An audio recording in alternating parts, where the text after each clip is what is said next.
Hello दोस्तों, स्वागत है आप सभी का हमारे YouTube channel everyday Bhojpuri update में। दोस्तों, आप लोगों को बता देना चाहते हैं कि पावर स्टार पवन सिंह का एक नया शो होने वाला है जो 16 अक्टूबर को नागालैंड में होने वाली है। दोस्तों, पावर स्टार पवन सिंह जब से एक्टिव हुए हैं तब से उन्होंने ऐसे बड़े बड़े कारनामे कर दिखाए जो काफ़ी बेहतरीन रहा, जो काफ़ी बेहतर है, जो काफ़ी बड़ा है।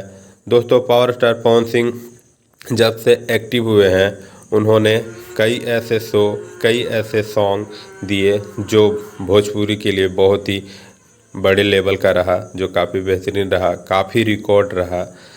दोस्तों, पावर स्टार पवन सिंह के सॉन्ग कुछ ही दिनों में 200 मिलियन 300 मिलियन चले गए, जो पावर स्टार पवन सिंह के लिए काफ़ी बेहतर रहा, जो भोजपुरी के लिए काफ़ी बेहतर रहा।